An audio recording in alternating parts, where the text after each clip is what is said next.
പിന്നെ ബ്രില്യൻറ്റിൽ നിന്ന് തന്നെ പ്രോപ്പർ ഗൈഡ് ലൈൻസ് തരും, എന്ത് ചെയ്യണം, എന്ത് പഠിക്കണം എന്ന്. അത് പ്രോപ്പറായി ഫോളോ ചെയ്താൽ ഡെഫിനറ്റ്ലി ഒരു നല്ല റിസൾട്ടിലേക്ക് എത്താൻ കഴിയും എന്നാണ് എൻ്റെ വിശ്വാസം. IIT ഖരഗ്പൂരിൽ കിട്ടിയ ഒരു കസിൻ ഉണ്ടായിരുന്നു, ബ്രില്യൻറ്റിൽ പഠിച്ചതാണ്. അതുപോലെ നമ്മുടെ കൊളീഗ്സിൻ്റെ മക്കളായാലും ഇപ്പോൾ ഡോക്ടറായിട്ട് തൃശ്ശൂർ മെഡിക്കൽ കോളേജിലുണ്ട്. അപ്പോൾ അവരൊക്കെ ബ്രില്യൻറ്റിൽ പഠിച്ച ഒരു അനുഭവം. അപ്പോൾ ഫർസീൻ്റെ ഒരു പഠന രീതി അതിനെപ്പറ്റി ചോദിക്കുവാണെങ്കിൽ എങ്ങനെയായിരുന്നു നമ്മൾ ആ ഒരു സ്ട്രക്ചർ ചെയ്തതൊക്കെ, സബ്ജക്ട്സ് ഒക്കെ? ഈ എൻട്രൻസ് എന്ന് കേൾക്കുമ്പോൾ തന്നെ നമുക്ക് ബ്രില്യൻ്റ് എന്നുള്ളൊരു പേര് പണ്ട് മുതലേ മനസ്സിലുണ്ട്. സാറിൻ്റെ ക്ലാസ് ഒരു കഥ പറഞ്ഞു പോണ പോലെയാണ്, ലൈക്ക് ഭയങ്കര ഇൻട്രാക്റ്റീവാ. സോ ക്ലാസ്സിൽ തന്നെ പഠിച്ചു പോകും, പിന്നെ ഹോസ്റ്റലിൽ പോയി നോക്കേണ്ട ആവശ്യമില്ല. അവിടെ തന്നെ എല്ലാം ഒക്കെ ടീക്കായിട്ട് അങ്ങ് ക്ലിയർ ചെയ്ത് വിടുവാണല്ലേ? സാറ് നമ്മുടെ വീട്ടിലുള്ള ഒരാളെ പോലെ തന്നെ, ഒരു കുടുംബം പോലെയാണ് ഫീൽ ചെയ്യുക. മക്കളുടെ ഒരു റിസൾട്ട് പറയുന്ന ഒരു ഫീൽ. അപ്പോൾ ആ ഒരു ഡെഫിനറ്റ്ലി മോഡൽ എക്സാംസ് ആണ് എൻ്റെ അഭിപ്രായത്തിൽ ഏറ്റവും ഇമ്പോർട്ടൻറ്റ്. കാരണം നമ്മൾ എത്ര പഠിച്ചാലും പലതും നമ്മൾ മിസ്സാക്കും. അത് മോഡൽ എക്സാംസ് ഒരു 100-200 എക്സാംസ് ബ്രില്യൻറ്റ് നടത്തിയിട്ടുണ്ട് ഒരു 2-3 മന്ത്സിൻ്റെ ഉള്ളിൽ. ത്രൂ ഔട്ട് ഈ ഒരു ജേണിയിൽ ബ്രില്യൻറ്റിൻ്റെ ഒരു സപ്പോർട്ട് ഭയങ്കരമായിരുന്നു.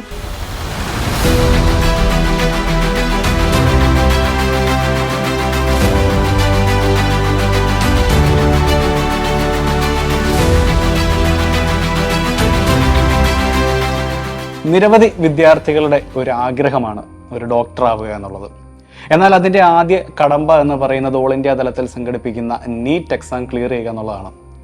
പക്ഷേ 2025 നീറ്റ് എക്സാം നമുക്ക് എല്ലാവർക്കും അറിയാവുന്ന പോലെ തന്നെ നല്ല ടഫായിരുന്നു. എല്ലാ വിദ്യാർത്ഥികളും ഒരേ അഭിപ്രായത്തിൽ തന്നെ അത് ടഫായിരുന്നു എന്ന് പറയുകയും ചെയ്തു. എങ്കിൽ കൂടി അത്ര ടഫായ നീറ്റ് എക്സാമിലും ഏറ്റവും മികച്ച വിജയം കൈവരിച്ച ബ്രില്യൻറ്റിൻ്റെ തന്നെ സ്റ്റുഡൻ്റായ ഫർസീൻ നസീർ ഇന്ന് നമ്മോടൊപ്പം ചേർന്നിരിക്കുകയാണ്. നമ്മളിപ്പോൾ ഇരിക്കുന്നത് അതിമനോഹരമായ ഫർസീൻ്റെ വീട്ടിലാണ്, ഒരു നടുമുറ്റമൊക്കെയുള്ള ഒരു വീട്ടിലാണ്. അപ്പോൾ നമുക്ക് ഫർസീൻ്റെ വിശേഷങ്ങളിലേക്ക് കിടക്കാം. അപ്പോൾ ആദ്യമേ തന്നെ Farzeen, congratulations on the big win. Okay. അപ്പോൾ ഫർസീൻ ഒരു ചെറിയൊരു നമ്മുടെ പ്രേക്ഷകർക്ക് വേണ്ടി ഫർസീനെ പറ്റി ചെറിയൊരു ഇൻട്രൊഡക്ഷൻ ഒന്ന് കൊടുക്കാമോ? ഹലോ, എൻ്റെ പേര് ഫർസീൻ നസീർ. ഞാൻ +1+2 ഇവിടെ SNHSS നോർത്ത് പറവൂരിലാണ് പഠിച്ചത്. ഞാൻ ബ്രില്യൻറ്റിലെ നീറ്റ് റിപ്പീറ്റേഴ്സ് ബാച്ച് സ്റ്റുഡൻ്റ് ആയിരുന്നു. പാലാ സെൻറ്ററാണ്. ഇതെൻ്റെ മദർ സിനി KM ഹൈസ്കൂൾ ടീച്ചറാണ്. എൻ്റെ ഫാദർ ഒരു ബിസിനസ്മാനാണ്, ഒമാനിലാണ് വർക്ക് ചെയ്യുന്നത്. എൻ്റെ ബ്രദർ ഒരു ഡിസൈനറായി ബാംഗ്ലൂർ വർക്ക് ചെയ്യുന്നു.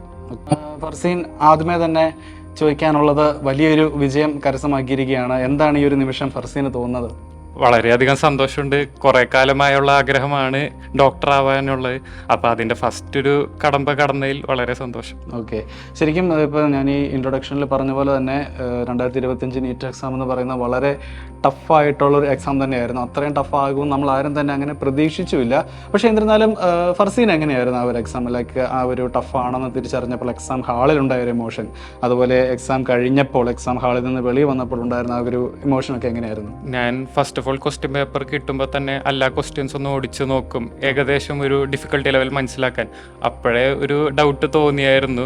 പിന്നെ ചെയ്തു വന്നപ്പോൾ മനസ്സിലായി, ബയോളജിയാണ് ഞാൻ സാധാരണ തുടങ്ങാറ്, അപ്പോൾ ടൈം കൺസ്യൂമിങ് ആണെന്ന് മനസ്സിലായതുകൊണ്ട് ഞാൻ ബോട്ടണി കംപ്ലീറ്റ് ചെയ്ത് പിന്നെ കെമിസ്ട്രിക്ക് മാറി. അങ്ങനെ അതനുസരിച്ച് ടൈം അലോട്ട് ചെയ്തു.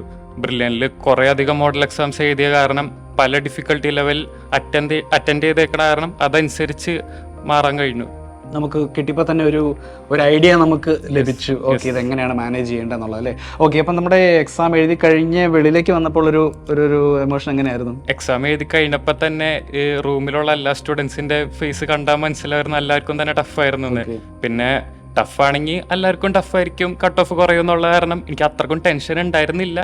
എന്നാലും ചെറിയൊരു ടെൻഷൻ എല്ലാവർക്കും ഉള്ള പോലെ തന്നെ. പക്ഷേ ഏകദേശം മാർക്ക് കാൽക്കുലേറ്റ് വന്നപ്പോൾ ഒരു സമാധാനം ഉണ്ട്. സാധാരണ നോർമലി അങ്ങനെ ടഫ് എക്സാം ഫേസ് ചെയ്യുമ്പോൾ ഒരു സ്വാഭാവികമായിട്ട് നമ്മൾ ഫേസ് ചെയ്യുന്ന ഒരു ടെൻഷൻ മാത്രമേ ഫർസീന് വന്നുള്ളൂ. വലിയ അങ്ങനെ ബുദ്ധിമുട്ടൊന്നും നമ്മൾ അനുഭവപ്പെട്ടില്ല. ഓക്കെ. ഇപ്പോൾ ഇത്ര മികച്ച ഒരു സ്കോർ കിട്ടിക്കഴിഞ്ഞപ്പോൾ ഇപ്പോൾ ഇമോഷൻ എങ്ങനെയാണ്? അന്നേരം ടെൻഷൻ അടിച്ചായിരുന്നു, പക്ഷേ ഇപ്പോൾ എങ്ങനെ, എന്ത് തോന്നുന്നു? സന്തോഷം തോന്നി. ഓക്കെ. ഇപ്പോൾ ഫർസീൻ എടുത്ത് പറഞ്ഞൊരു കാര്യമാണ്, നമ്മുടെ മോഡൽ എക്സാംസ് ഒക്കെ എഴുതി ആ ഒരു എന്താ പറയുക, ഒരു ക്വസ്റ്റ്യൻ പേപ്പർ കിട്ടിയാൽ അതെങ്ങനെ ക്വസ്റ്റ്യൻസ് ചാർട്ട് ചെയ്യണം, അല്ലെങ്കിൽ എവിടെ തുടങ്ങണം, ആ ഒരു ഐഡിയ കിട്ടി എന്നുള്ളത്. ശരിക്കും മോഡൽ എക്സാംസിനെ പറ്റി ഫർസീൻ എന്താണ് പറയാനുള്ളത്, അല്ലെങ്കിൽ മോഡൽ എക്സാംസ് എത്രത്തോളം ഫർസീനെ ഹെൽപ്പ് ചെയ്തിട്ടുണ്ട് ഈ ഒരു പരീക്ഷയിലേക്ക് എത്താൻ, അതുപോലെ തന്നെ ഈ ഒരു സ്കോർ നേടിയപ്പോഴും?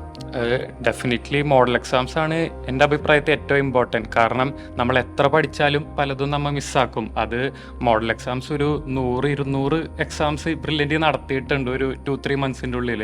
സോ അത്രക്കും ക്വസ്റ്റ്യൻസ് കാണുമ്പോൾ നമ്മളെല്ലാവരും ഫെമിലിയർ ആവും. പിന്നെ പല എക്സാമും പല ഡിഫിക്കൽട്ടി ലെവലിലായിരിക്കും. സോ അതനുസരിച്ച് നമുക്ക് സ്ട്രാറ്റജൈസ് ചെയ്യാൻ പറ്റും. പിന്നെ മാർക്സ് മോഡൽ എക്സാംസിൻ്റെ വരുമ്പോൾ തന്നെ റാങ്ക്സ് വേരി ചെയ്യാം, ചിലപ്പോൾ ഭയങ്കര കുറയാം, കൂടാം. പക്ഷേ അതിലൊന്നും ഒരു കാര്യമില്ല. നമ്മൾ കൺസിസ്റ്റൻ്റായി വർക്ക് ചെയ്താൽ നമ്മൾ ഉദ്ദേശിക്കുന്ന മാർക്കിലേക്ക് എത്തുമെന്ന് മനസ്സിലാവും. നമ്മൾ അവർ എഫേർട്ട് ഇട്ടാൽ തീർച്ചയായിട്ടും ആ എഫേർട്ടിന് നമ്മൾ ഇടുന്ന എഫേർട്ടിനുള്ളത് നമുക്ക് തീർച്ചയായിട്ടും മാർക്കുകൾ നമുക്ക് കിട്ടും. ഓക്കെ, നമ്മുടെ ബ്രില്യൻറ്റിൻ്റെ ഫാക്കൽറ്റി, കാരണം മെൻറ്റർ, ക്ലാസ് ടീച്ചർ, അവരൊക്കെ എല്ലാ സ്റ്റുഡൻസും എടുത്തു പറയുന്നൊരു കാര്യമാണ്, പേരെടുത്ത് പറയുന്നൊരു കാര്യമാണ് അവർ നമ്മളെ എത്രത്തോളം ഹെൽപ്പ് ചെയ്തു എന്നുള്ളത്. ഫർസീൻ എങ്ങനെയായിരുന്നു ആ ഒരു അനുഭവം? എൻ്റെ ക്ലാസ് ടീച്ചർ അഞ്ജു മിസ്സായിരുന്നു, അഞ്ജു അൽഫോൺസ്. അപ്പോൾ മിസ്സാണെങ്കിലും എൻ്റെ കോർഡിനേറ്റർ ബിജു സാറാണ്. അങ്ങനെ എല്ലാ കോർഡിനേറ്റേഴ്സും എല്ലാ ക്ലാസ് ടീച്ചേഴ്സും അവരുടെ സ്റ്റുഡൻ്റ് ആയിട്ടാണ് നമ്മളെ കാണുന്നത്. ഡയറക്ടേഴ്സ് ആണെങ്കിലും എല്ലാ ആഴ്ചയും ക്ലാസ്സിൽ വരും, മോട്ടിവേറ്റ് ചെയ്യും. ശരിക്കും ഒരു ഫാമിലി പോലെ തന്നെയാണ് ബ്രില്യൻറ്റ്. ഞാൻ +1+2 ഹൈബ്രിഡ് ബാച്ച് ഉണ്ടായിരുന്നത് എറണാകുളത്ത്. സോ അവിടുത്തെ ക്ലാസ് ടീച്ചർ പോലും ഞാൻ റിപ്പീറ്റ് ചെയ്യുമ്പോൾ വിളിച്ച് അന്വേഷിക്കുമായിരുന്നു. സാറിൻ്റെ പേര് പ്രവീൺ സാർ എന്നാണ്. സാറും അന്വേഷിക്കുമായിരുന്നു. എന്ന് വെച്ചാൽ എല്ലാവരും ഒരേപോലെ ഇങ്ങനെ മെൻറ്റർ ചെയ്ത് കൊണ്ടുപോയി. ഓക്കെ, ആ ഒരു കെയറിങ് അല്ലെങ്കിൽ ആ ഒരു ഗൈഡൻസ് എല്ലാ വശത്തു നിന്നും എല്ലാവരിൽ നിന്നും നമുക്ക് ബ്രില്യൻറ്റിൽ നിന്ന് കിട്ടിയിട്ടുണ്ട് അല്ലേ? ഓക്കെ, അതുപോലെ ഏത് ഹോസ്റ്റലിലായിരുന്നു? ഞാൻ പാല ഹൗസ് ഹോസ്റ്റലിലായിരുന്നു. പാല ഹൗസ് ഹോസ്റ്റലായിരുന്നു. ഓക്കെ, എങ്ങനെയുണ്ടായിരുന്നു നമ്മുടെ ഹോസ്റ്റൽ വൈബ് അനുഭവങ്ങൾ? ഹോസ്റ്റലില് വാർഡന്മാരൊക്കെ ചില്ലാണെന്ന് വെച്ചാൽ അധികം ടെൻഷൻ, എപ്പോഴും ഇരുന്ന് പഠിക്കാനൊന്നും പറയൂല. ലൈക്ക് നമ്മളെ കംഫർട്ടബിലിറ്റി അനുസരിച്ച് പഠിക്കാൻ.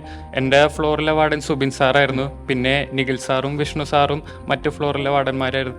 3 പേരും ഇടയ്ക്ക് വന്ന് നോക്കും. ലൈക്ക് നമുക്ക് വല്ല പ്രശ്നമുണ്ടോ അത് മനസ്സിലാക്കി അതെങ്ങനെ മുന്നോട്ട് പോകാൻ പറ്റുമെന്ന് സഹായിക്കുമായിരുന്നു.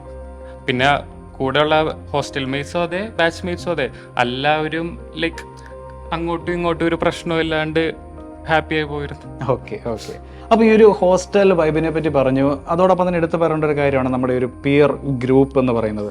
ഇപ്പോൾ നിങ്ങളുടെ റൂമിൽ തന്നെ മറ്റ് ആൾക്കാരുണ്ടാകുന്നതായിരിക്കും. നിങ്ങളുടെ ഹോസ്റ്റലിൽ തന്നെ ഓഫ് കോഴ്സ് നിങ്ങളുടെ ഇതേ ഒരു ചിന്താഗതിയുള്ള, അല്ലെങ്കിൽ വളരെ കഷ്ടപ്പെട്ട് എഫേർട്ട് ഇട്ട് തന്നെ ഈ ഒരു നീറ്റ് ക്രാക്ക് ചെയ്യണമെന്ന ആ ഒരു ഉദ്ദേശത്തോടു കൂടി തന്നെ ഒന്ന് ചേർന്നിരിക്കുന്ന ബ്രില്യൻറ്റിൻ്റെ റിപ്പീറ്റേഴ്സ് ബാച്ചുകളിൽ ഒന്ന് ചേർന്നിരിക്കുന്ന നിരവധി വിദ്യാർത്ഥികൾ നമ്മുടെ ഒപ്പം ഉണ്ടായിരുന്നു.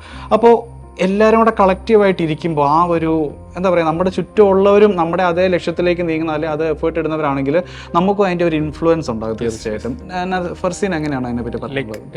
എൻ്റെ ഒരു പേഴ്സണൽ എക്സ്പീരിയൻസ്, ലൈക്ക് ഞാൻ ഒറ്റയ്ക്ക് വീട്ടിൽ ഇരുന്ന് പഠിച്ചാൽ എനിക്ക് വേറെ കോമ്പറ്റീഷൻ ഇല്ലെന്നാണ് എൻ്റെ മനസ്സിലുണ്ടാവുക. സോ പക്ഷെ ഒരു ഹോസ്റ്റലിൽ പഠിക്കുമ്പോൾ പല റേഞ്ചിലുള്ള സ്റ്റുഡൻസിനെ നമ്മൾ കാണും, ദിവസവും ഇൻട്രാക്ട് ചെയ്യും. സോ അതനുസരിച്ച് നമ്മൾ അവരുടെ ഒപ്പം കോമ്പീറ്റ് ചെയ്യാൻ നോക്കും. ലൈക്ക് ഫ്രണ്ട്ലി കോമ്പറ്റീഷനാ, യാതൊരുവിധ അസൂയയും കുശുമ്പോ അങ്ങനെയൊന്നുമില്ല.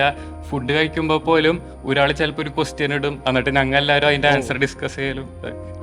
ഭക്ഷണത്തിൻ്റെ ഇടയിൽ പോലും നീറ്റ് പ്രിപ്പറേഷൻ അത്ര അധികം കോൺസെൻട്രേറ്റഡ് ആയിരുന്നല്ലേ എല്ലാവരും തന്നെ? Okay, fine. ഓക്കെ ഫർസീൻ, അപ്പോൾ നമ്മുടെ മെൻറ്റർമാരെ പറ്റി പറഞ്ഞു, ക്ലാസ് ടീച്ചർമാരെ പറ്റി പറഞ്ഞു, ഹോസ്റ്റൽ പറഞ്ഞു. എടുത്തു പറയേണ്ട മറ്റൊരു ഫാക്ടറാണ് ബ്രില്യൻറ്റ് പ്രൊവൈഡ് ചെയ്യുന്ന ടീച്ചിങ് ഫാക്കൽറ്റീസ്. അതിപ്പോൾ ഏത് സബ്ജക്റ്റ് ആണെങ്കിൽ കൂടി രാജ്യത്തെ തന്നെ ദി ബെസ്റ്റ് ഫാക്കൽറ്റിയാണ് ഈ ഒരു നീറ്റ് കോച്ചിങ്ങിനായിട്ട്. അല്ലെങ്കിൽ അവിടെ വരുന്ന ഏതൊരു കോച്ചിങ്, ഇപ്പോൾ JEE ആയിക്കോട്ടെ, നീറ്റ് ആയിക്കോട്ടെ, ആർക്കിടെക്ചർ ആയിക്കോട്ടെ, ഏത് കോഴ്സിന് വരുന്ന വിദ്യാർത്ഥികൾക്ക് നമ്മൾ പ്രൊവൈഡ് ചെയ്യുന്നത്.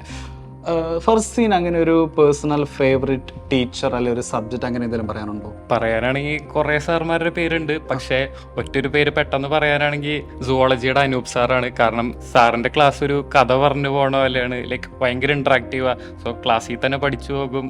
പിന്നെ ഹോസ്റ്റലിൽ പോയി നോക്കേണ്ട ആവശ്യമില്ല. അവിടെ തന്നെ എല്ലാം ഓക്കെ ടീക്ക് ആയിട്ട് അങ്ങ് ക്ലിയർ ചെയ്ത് വിടുവാണല്ലേ? ഓക്കെ. അപ്പോൾ ഏറ്റവും ഇഷ്ടപ്പെട്ട സബ്ജക്റ്റ് ഏതായിരുന്നു? സുവോളജി തന്നെ. അതിൻ്റെ കാരണം ഈ ഒരു ടീച്ചിങ് മെത്തേഡ് ആയിരുന്നു? അതും കൂടിയാ. അതെ, എനിക്ക് പണ്ടേ ബയോളജിയാണ് കൂടുതൽ താല്പര്യം. പിന്നെ പ്രൊഫസേഴ്സും അടിപൊളിയാ. എനിക്ക് എല്ലാ സബ്ജക്റ്റും ഇഷ്ടമാണ്, പക്ഷെ ചെറിയൊരു കൂടുതൽ സുവോളജി, ബയോളജി വിഷയങ്ങളിലേക്കുണ്ട്. Okay, fine. ഫർസീൻ, ഓക്കെ, ഫർസീൻ്റെ ഉമ്മ സൈഡിൽ ഇരിപ്പുണ്ട്. ഉമ്മയുടെ പേര് സിനി. ഓക്കെ, അപ്പോൾ തികച്ചും അഭിമാനമർഹിക്കുന്ന ഒരു വിജയമാണ് ഫർസീൻ നേടിയിരിക്കുന്നത്. ഒരു അധ്യാപിക കൂടിയാണ് ഉമ്മ. അപ്പോൾ എന്താണ് പറയാനുള്ളത് ഈ ഒരു സന്തോഷകരമായിട്ടുള്ളൊരു വേളയിൽ? വളരെ സന്തോഷം. ആദ്യം തന്നെ സർവശക്തനോട് നന്ദി പറയുന്നു. അവൻ എടുത്ത എഫേർട്ടിന് ഉള്ളൊരു ഫലം കിട്ടി എന്നുള്ളതിൽ വളരെ സന്തോഷമുണ്ട്. പിന്നെ ചെറുപ്പത്തിൽ മുതലേ തന്നെ ഒരു ഡോക്ടറാണെന്നുള്ളത് അവന് ഇഷ്ടമായിരുന്നു. വായനയിലൂടെയും ഒക്കെ നേടിയെടുത്ത ഒരു ഇതിലൂടെ. അപ്പോൾ അതിൽ എത്തപ്പെടാനിപ്പോൾ സാധിക്കും എന്നുള്ളൊരു ഘട്ടത്തിൽ വളരെയധികം സന്തോഷമുണ്ട്. ഓക്കെ, എന്തുകൊണ്ടാണ് ബ്രില്യൻറ്റ് തിരഞ്ഞെടുക്കാനുള്ള, അല്ലെ ലൈക്ക് എവിടെ നിന്നാണ് ബ്രില്യനെ പറ്റി കേട്ട് തുടങ്ങിയത്, അല്ലെങ്കിൽ എന്തുകൊണ്ടാണ് ബ്രില്യനിലേക്ക് തന്നെ ചൂസ് ചെയ്ത്? ഇപ്പോൾ ഫർസീൻ തന്നെ പറഞ്ഞു ഹൈബ്രിഡ് ബാച്ചിൽ എറണാകുളത്തുണ്ടായിരുന്നു, ഇപ്പോൾ റിപ്പീറ്റ് ചെയ്യാനായിട്ട് ഒരു വർഷം നമ്മുടെ പല സെൻറ്ററിലും വന്നിരുന്നു. സോ വൈ ബ്രില്യൻറ്റ് എന്നൊരു ചോദ്യം ചോദിച്ചാലും എന്ത് പറയും? ഈ എൻട്രൻസ് എന്ന് കേൾക്കുമ്പോൾ തന്നെ നമുക്ക് ബ്രില്യൻ്റ് എന്നുള്ളൊരു പേര് പണ്ട് മുതലേ മനസ്സിലുണ്ട്. കാരണം നമ്മുടെ കസിൻസ് ആയാലും അത് IIT ഖരഗ്പൂരിൽ കിട്ടിയ ഒരു കസിൻ ഉണ്ടായിരുന്നു, ബ്രില്യൻ്റിൽ പഠിച്ചതാണ്. അതുപോലെ നമ്മുടെ കൊളീഗ്സിൻ്റെ മക്കളായാലും ഇപ്പോൾ ഡോക്ടറായിട്ട് തൃശ്ശൂർ മെഡിക്കൽ കോളേജിലുണ്ട്. അപ്പോൾ അവരൊക്കെ ബ്രില്യൻ്റിൽ പഠിച്ച ഒരു അനുഭവം ആണ് ബ്രില്യൻ്റിലേക്ക് വരാനുണ്ടായ ഒരു വഴിയായിട്ട് വന്നത്. അപ്പോൾ എറണാകുളത്ത് അടുത്താണെന്നുള്ളത് കൊണ്ട് തന്നെ ഹൈബ്രിഡ് ബാച്ചിൽ ആദ്യം ജോയിൻ ചെയ്തു. ഹോസ്റ്റലിൽ നിൽക്കാനൊന്നും ആദ്യം താല്പര്യം ഒട്ടും ഉണ്ടാകാത്ത ആളായിരുന്നു. അപ്പോൾ അതുകൊണ്ട് പിന്നീട് ആണ് ഇപ്പോൾ ഹൈബ്രിഡ് ബാച്ച് കഴിഞ്ഞപ്പോഴാണ് ഇപ്പോൾ റിപ്പീറ്റ് ചെയ്യാമെന്നുള്ളത് ഇരിക്കുമ്പോൾ വേറൊരു ചിന്ത ഉണ്ടായിരുന്നില്ല. ബ്രില്യൻ്റ് എന്നുള്ള ആവശ്യം വന്നിട്ടില്ല. ബ്രില്യൻ്റിൽ ഉണ്ടായ ഒരു അനുഭവങ്ങളും സാർമാരായാലും മെൻറ്റേഴ്സായാലും ഒക്കെ വളരെ കോപ്പറേറ്റീവ് ആണ്. ഇപ്പോൾ വിജയ് സാറാണെങ്കിലൊക്കെ നമ്മൾ ഓരോ ദിവസവും റിസൾട്ട് മോഡൽ എക്സാമിൻ്റെയൊക്കെ പറയുമ്പോഴും സാറ് നമ്മുടെ വീട്ടിലുള്ള ഒരാളെ പോലെ തന്നെ ഒരു കുടുംബം പോലെയാണ് ഫീൽ ചെയ്യുക. മക്കളുടെ ഒരു റിസൾട്ട് പറയുന്ന ഒരു ഫീൽ. അപ്പോൾ ആ ഒരു ത്രൂ ഔട്ട് ഈ ഒരു ജേണിയിൽ ബ്രില്യൻറ്റിൻ്റെ ഒരു സപ്പോർട്ട് ഭയങ്കരമായിരുന്നു. അതുകൊണ്ട് തന്നെയാണ് അവനത് നേടിയെടുക്കാൻ സാധിച്ചത്, ആ ഒരു കോമൺ ആയിട്ടുള്ള ഒരു അന്തരീക്ഷത്തിൽ നിന്നുകൊണ്ട്. ഓക്കെ, അപ്പോൾ ഇപ്പോൾ പറഞ്ഞു വെച്ച് ഫർസീൻ മാത്രമല്ല ഈ ഒരു കുടുംബത്തിൽ നിന്ന് ബ്രില്യൻറ്റിൻ്റെ ഭാഗമായി ഒരു മികച്ച വിജയം നേടിയിരിക്കുന്നത്. ഒരു കസിൻ IIT-യിലുണ്ടെന്ന് പറഞ്ഞു, മറ്റൊരു വർക്ക് ചെയ്തു, ജോലിയിൽ പ്രവേശിച്ചു. ഓക്കെ, സ്റ്റാർട്ടപ്പിന്റെ ഒക്കെ ഇതിൽ നിൽക്കുകയാണ്. പിന്നെ എൻ്റെ കൂടെയുള്ള കൊളീഗ്സിന്റെ മക്കളൊക്കെ ബ്രില്യൻ്റ് വഴി ഡോക്ടറായി മാറിയവരാണ്. ഓക്കെ, അപ്പൊ പിന്നെ എന്തുകൊണ്ട് മികച്ച ഓപ്ഷൻ ബ്രില്യൻ്റ് തന്നെ എന്ന് വെച്ച് നമ്മൾ അങ്ങ് ഒരു വർഷത്തേക്ക് അതിന് വേണ്ടി അങ്ങ് മാറ്റി വെച്ചു അല്ലേ? ഓക്കെ, അപ്പോൾ ബാക്ക് ടു ഫർസീൻ. ഇനിയും നിരവധി വിദ്യാർത്ഥികൾ ഈ ഒരു സ്വപ്നം സബലീകരിക്കുന്നതിനായിട്ട് ബ്രില്യൻറ്റിൽ വന്നിട്ടുണ്ട്. റിപ്പീറ്റേഴ്സ് പ്രോഗ്രാമിൽ, അതുപോലെ തന്നെ നമ്മുടെ ലോങ് ടേം, അതുപോലെ ഇൻ്റഗ്രേറ്റഡ് +1+2 ബാച്ചുകളൊക്കെ നിരവധി വിദ്യാർത്ഥികൾ നമ്മോടൊപ്പം ഇതിനകം തന്നെ ചേർന്നിട്ടുണ്ട്.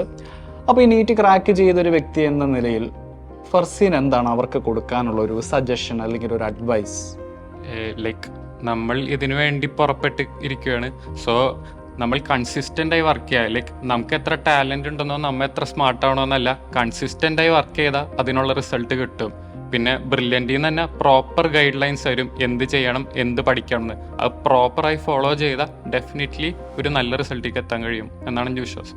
ഓക്കെ, അപ്പോൾ ഫർസീൻ്റെ ഒരു പഠന രീതി അതിനെപ്പറ്റി ചോദിക്കുവാണെങ്കിൽ എങ്ങനെയായിരുന്നു നമ്മുടെ ആ ഒരു സ്ട്രക്ചർ ചെയ്തതൊക്കെ, സബ്ജക്ട്സ് ഒക്കെ?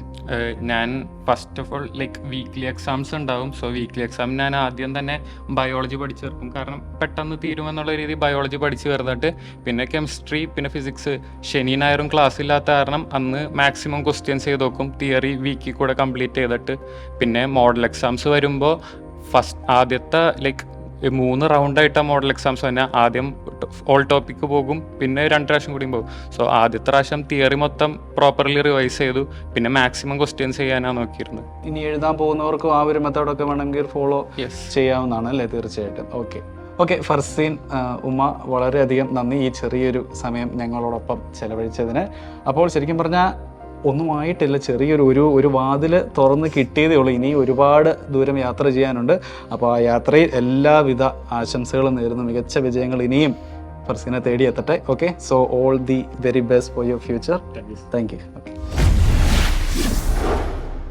Brilliant Study Center, India's #1 coaching center for NEET and JEE.